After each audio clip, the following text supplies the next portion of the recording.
We were in our home in Phoenix, Arizona, where we come from, and after 2 other trips to New Zealand, the Lord just spoke and whispered to our heart that He was bringing a move of His Spirit to Aotearoa, to New Zealand, and He wanted my wife and I and our little family to come here and be a part of that.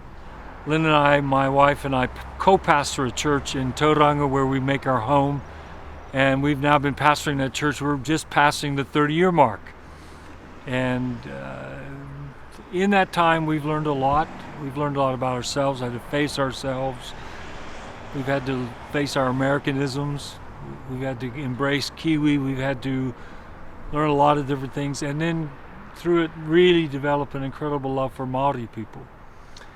So I really feel like in some ways that I'm just starting.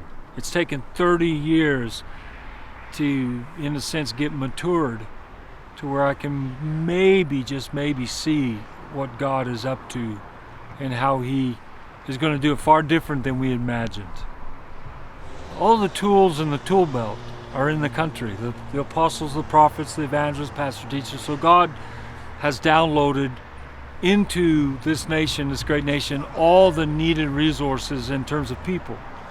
And for the Maori, the Pakeha, all the various nations that God has assembled here, like a threefold cord. And so what I see is that if we would stop trying to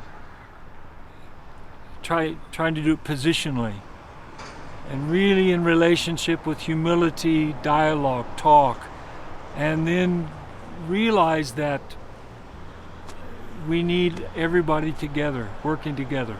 The job has come to a place, and the state of our nation is such where no one church, no one movement, no one denomination can do it. But each one has a part to play.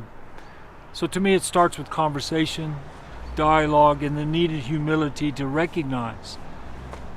So I'm here at Maranga primarily because I recognize with Pastor Norm that he carries something for our nation, not just uniquely as Maori, but from the grace of God that's on his life, that's apostolic.